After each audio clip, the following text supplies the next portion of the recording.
Hello everybody and good morning from Hawaii. I wrote my commemorative speech on my brother Anthony and how him just being him really helped me through a difficult point in my life. So here goes. My parents say that I slept pretty soundly when I was a baby, probably from the thought of being the coveted last child. Then 10 months later, what I imagined to be my infant dreams were shattered. I was no longer the baby. At 10 months old, I became the middle child and my brother took over the ranks as the youngest. I don't remember much of our youngest years together. There are very few family photos of just me and my brother not trailing behind me. There's photos of me about a year old trying to drag him along to get him to walk with me, and photos of us as toddlers wiping some messy food substance on each other's faces. Growing up so close in age to my brother was an amazing thing. We did everything together, and being so close, I was able to learn a lot from him. He and I have almost opposite personalities. My brother is very carefree, humorous. Everything seems pretty simple for him. In turn, I am a natural-born worrier. I'm pretty sensitive and can be pretty intense. He can find humor in almost any situation and lives by the mentality that everything could always be worse and things will always work out, no matter what. An example of this would be one year my brother was in a rollover car accident as a passenger. Everyone was fine, so my dad and I went out to sit with him as a tow truck driver and the police car came. Shortly after we got there, the pizza delivery guy showed up. My brother had ordered pizza to be delivered at the intersection that the car accident occurred, just to help lighten everybody's spirits and so nobody would be hangry. And it worked. And his humor and kind of lightheartedness is kind of what helped pull me through a pretty difficult point in our lives together. Throughout our middle school and early high school years, our parents weren't around much. My dad worked really long hours, my mom as well, and she also worked on call. So she was in and out quite a bit when she wasn't working. Because we shared the same friends together, we were always together, hanging out at the skate park, playing football or kickball, having crabapple fights in our backyard. Our relaxed lifestyles kind of came to a halt when our family moved a couple miles outside of town, and the move was to facilitate my mom being closer to her on-call job so that she wasn't gone as much. Fast forward a couple years and my mom was diagnosed with bipolar disorder. Mayo Clinic describes bipolar disorder as extreme mood swings that include emotional highs, mania, hypomania, or lows like depression. My mom suffered from pretty intense manic episodes, very irritable, trouble sleeping. She'd go days without sleep. So at the beginning of the school year, it kind of started with some negative remarks from her, but for every negative thing that she had to say, my brother had two positives. He always told me her bad moods would pass, and it was true, they always did, but they always seemed to come back. Things progressively got worse as time went on.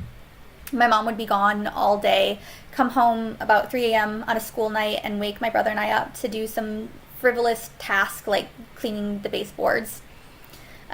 This kind of started to become a weekly occurrence, so my brother and I had an idea to team up. We would take turns on what we called the morning shift, where when she would come into the house, wake us up, one of us would get up, do the chores so that the other one could sleep for school in the morning. And if she insisted that both of us wake up for whatever the chore was, he and I would sleep through our first 2 periods of school and just vow to not tell anybody, so that way neither of us got into trouble. I remember I often wanted to run away somewhere, but the fear of leaving my brother alone to kind of suffer through it all is what kept me around.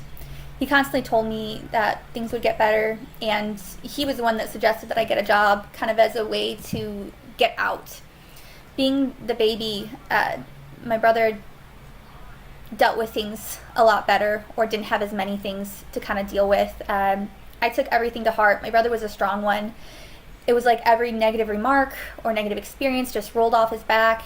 He was kind of seemingly unfazed by anything. Everything was kind of a joke to him. And I guess that was kind of like his way of coping. Another symptom of bipolar disorder is, again, depression and impulsiveness. My family never had much money, so after working, when my mom told me we needed money to pay bills, I believed her. I started working more hours to help pay bills, buy food for the house. After a couple months of doing the extra hours, I found out from my brother that she was working less and she was at home, and he saw her sinking into a really hard depression. Things were getting pretty bad for her, and that's when I realized that I was kind of being used as a crutch and I needed to leave. So leaving wasn't easy for me, but I had my brother's support. I was scared. He kept me grounded. My brother's always been there when I needed him, and he's taught me so many things. As an adult, I'm able to believe that things will always work out. Sometimes I need extra reassurance from my husband, but I know that things always, one way or another, work out. I attempt to find humor and happiness when it seems like the situation's unwinnable. And another thing that I learned from him is forgiveness.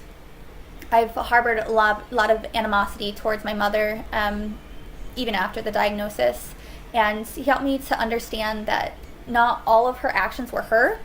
Mental illness is an all-encompassing thing, and it masks who you truly are. It takes over every aspect of your life.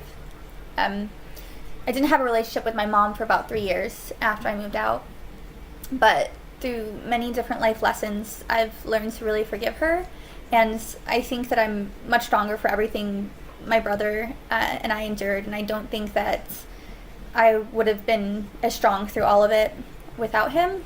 I would like to say this speech is a very difficult one for me. I often try not to talk about these years of my life because I don't want anyone to think less of my parents.